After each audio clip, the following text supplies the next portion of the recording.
Sobrang dikit, sobrang galing nilang dalawa. Mot versus Tipsy D, no? Ahon 16, grabe yung battle, nako, dapat yung panoorin, sobrang galing, no? Ito yung masasabi natin sa battle nila. Grabe yung battle na to, malakas ang stage present ni Moat, control yung delivery at dikit sa bawat punchline. Si Tipsy D naman, sobrang creative ng angles and depth reference, ibang klase talaga. Pen game, walang sayang na flow, parehong hindi nagpapakampante at may solid na momentum sa crowd.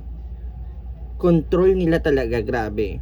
May mga lines na sobrang quotable, no? Taga maaalala talaga ng tao, lalo na yung sa round na may momentum switch. Para sa akin, dikit to. Classic ahon energy kahit di official flip-top stage. Respeto sa parehong panalo ang mga viewers. Sobra kasi talagang galing, guys. No? Parehong high level lyricism, Moat, malinis delivery, strong reference, direct to the point and punches, Tipsy D, layered wordplay, and plus yung unique angle cerebral. Talaga, may moment na nag-iba hawak ng crowd depende sa round pero walang major choke. Parehong nag-recover agad. Pag may stumble, flow wise consistent sila, walang lundo, sobrang dikit. Preference battle to, sobrang solid, no guys. Mot, ang lakas ng atake, ramdam mo ang bawat bara. Tipsy D naman, sobrang talino ng sulat. Ang ganda ng angles play, dikit yung laban, walang tapon, respeto sa pareho. Sobrang ganda talaga. Sobrang dapat yung panoorin yung battles nila, yung flip-top battles nila, no. Sobrang, my god, nakakatuwa.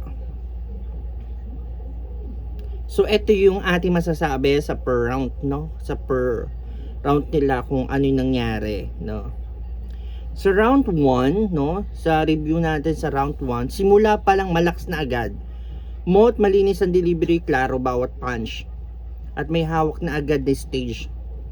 Grabe yon. Si Tipsy D naman hindi nagpatinag. Solid agad ang angles at may layered reference na nagpaisip. Wala pang momentum drop, parehong agresibo, classic opening, high level. Sobrang grabe, no? Kung mapapanood nyo, sobrang wow. Round 2 naman, dito nag-iba ng energy yung crowd. Moat, consistent pa rin sa presence at pacing. Parang makina kung bumara. Diretsong bagsak bawat linya. Si Tipsy D naman, sobrang creative ng transition ng angles. Dumagdag pa yung deep ng wordplay. Kaya may weight yung attack. Walang choke, walang lundo, sobrang dikit ng second round nito. Diba? Sa third round, closing round, walang nagtipid. No? Hindi sila nagdamot. Si Moat, pinakita yung veteran's composure. Control yung build up ng punches, kaya memorable yung impact. Si Tipsy D naman, ginamit yung strongest pen game niya. Ibang klase yung pagkakalayer ng scheme of reference.